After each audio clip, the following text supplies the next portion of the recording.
¿Qué tal? ¿Cómo están? Buenas noches, bienvenidos a Bote Pronto. Es increíble la semana que hemos tenido en términos de cosas que tienen que ver con fiscalías, con jueces.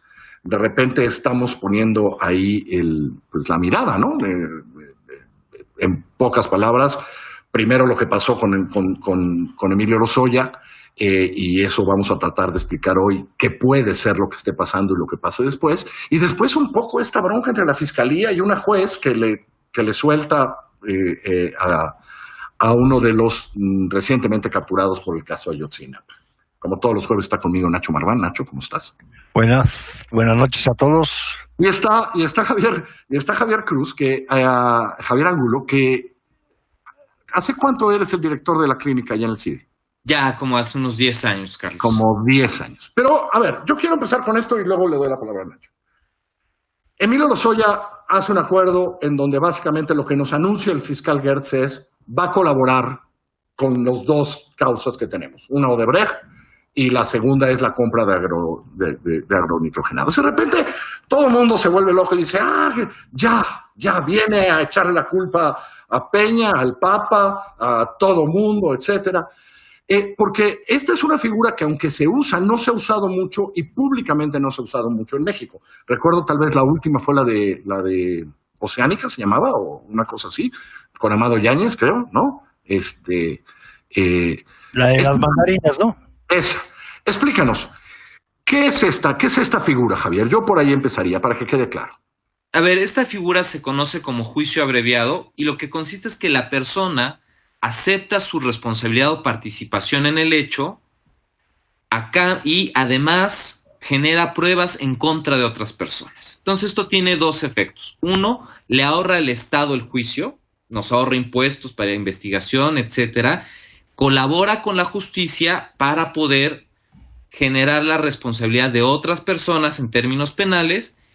Y el otro efecto que tiene es que esta persona en contraprestación, se podría decir, obtiene una pena menor de la que hubiera obtenido si hubiera ido a juicio. Y se reducen los costos también de que esta persona pudo haber salido inocente, ¿no?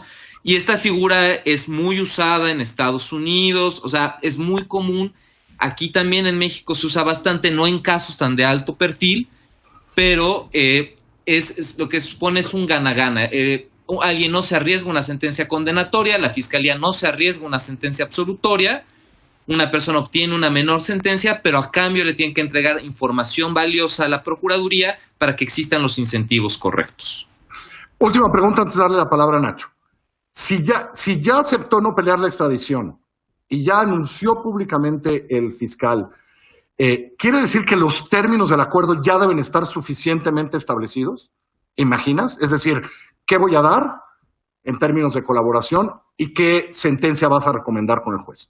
Es muy probable que esto ya esté establecido, nada más que va a faltar un paso, que llegando a México haya elementos suficientes para que un juez primero lo vincule a proceso y ya después él se pueda acoger al acuerdo que previamente tenga pactado.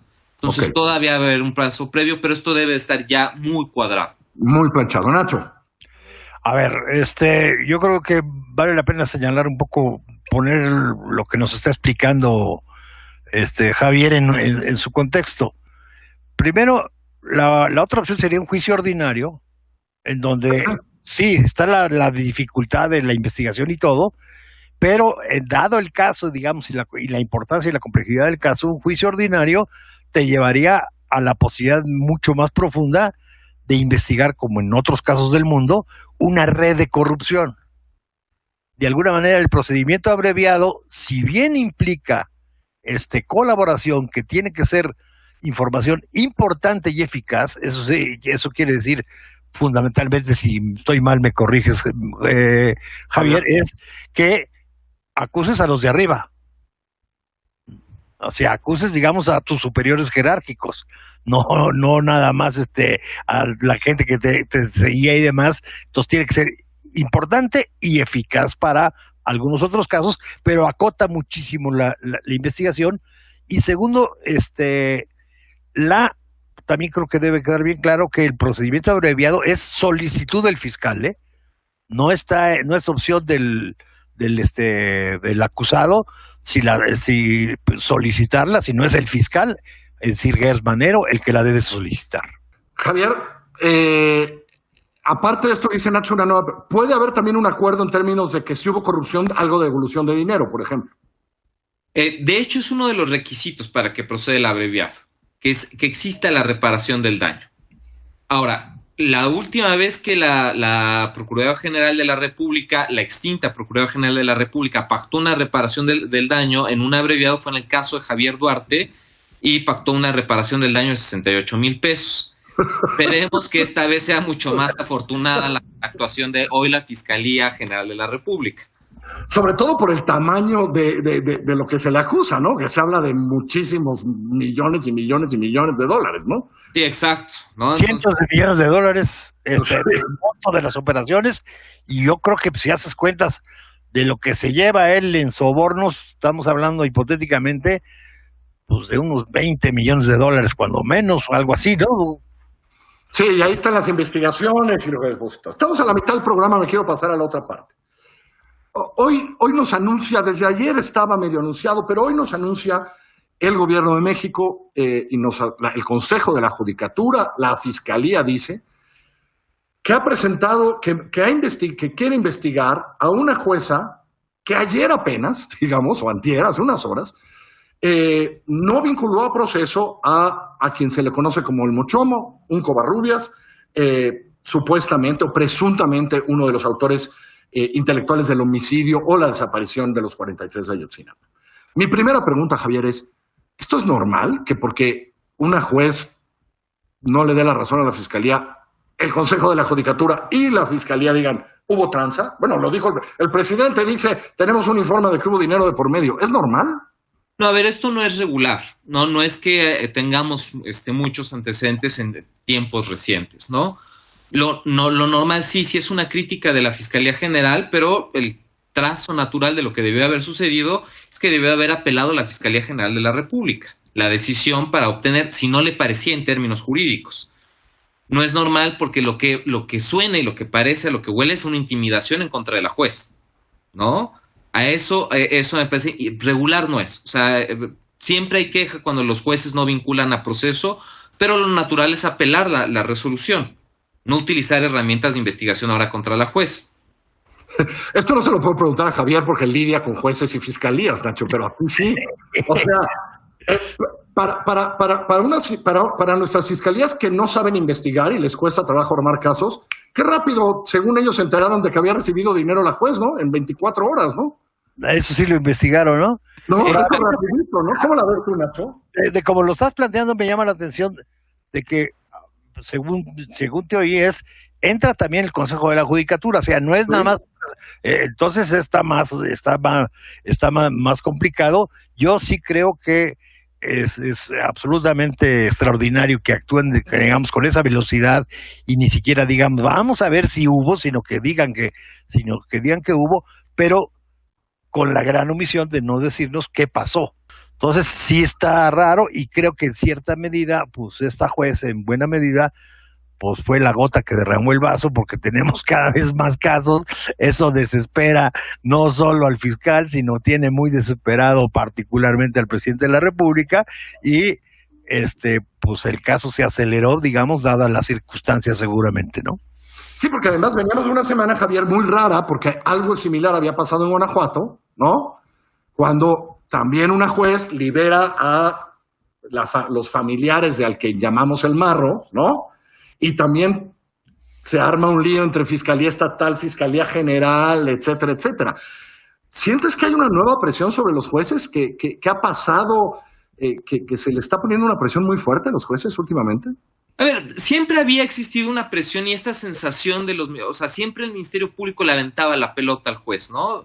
Si no lograba su objetivo, claramente no decía, perdón, fallé, lo intentaré en apelación, sino decía, el juez es malo, el juez se puso técnico o el juez es tonto, ¿no? O sea, siempre había este juego.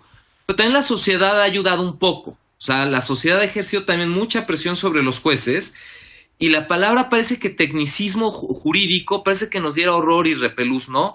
Entonces, por ejemplo, en el caso de la Luz del Mundo en Estados Unidos, que enfrentaba casos de pederastia, sale precisamente por falta de técnica jurídica. Y así se anuncia, el juez lo dice, se le hace saber a la sociedad norteamericana y santo y bueno, nadie se llamó, nadie declaró, se entendió que así es las reglas de juego, no se habló de corrupción, etcétera. Se aplicó la ley en un tribunal de apelación, no más, no menos. Y entonces tendríamos que aprender que en los tribunales hay reglas. Y si el señor de la luz del mundo nos parece, o sea, está acusado de delitos abominables. Terrible. Y sale por una regla técnica, ¿no? Y aquí, cuando se trata de aplicar las reglas técnicas, si alguien egresa de prisión, sí hay mucha presión, pero creo que también las sociedades que también tienen un hartazgo que ayuda mucho en el contexto. Porque a lo mejor porque no se ha construido una narrativa, Nacho, de que eso que llamamos tecnicismo, yo también cada vez que lo leo, digo, no puede ser, nos protege a todos. No solo a ellos. Esos tecnicismos nos protegen a todos ante posibles arbitrariedades de quien procura seguridad y justicia, ¿no, Nacho? Bueno, finalmente son garantías. Son garantías para el acusado. Digamos, todo el derecho penal, el mayor desarrollo no es qué penas vas a poner, sino como, digamos, el derecho desde finales del siglo XIX, desde principios del siglo XIX, fundamental, el principio liberal del derecho penal es darle garantías al acusado para su no violación. Con los juicios orales, con elementos de la Constitución en protección de derechos humanos, etcétera, etcétera, sí se ha venido construyendo la explicación o la narrativa de que los ministerios públicos no están preparados para esto, entonces les fallan tecnicismos y en ese sentido fallan los jueces. Pero yo creo que en este caso, particularmente lo del Mochomo, no nada más es decir, se dijo o se ha dicho, ya esperemos que algún día sepamos la realidad, que había corrupción. Yo creo que en los casos de crimen organizado también hay el problema, más allá de si está bien preparada la fiscalía o no está bien preparada la fiscalía, el problema de las posibles amenazas al juez. Digo, que se ha vivido mucho, ¿no, Javier? Que eso se vive todos los días, ¿no? Acaban de matar a un juez hace 15 días, Que se sabe y se vive, ¿no, Javier? Sí, exacto. O sea, mataron al juez, como dice Nacho, y el juez sabe que el juez o la juez sabe que está presionado, ¿no? O sea, sería innegable pensar que cuando tiene enfrente la jueza que tuvo enfrente a la mamá de El Marro, sabía la jueza que ese estaba. Pregúntale al abogado de la mamá del Narro.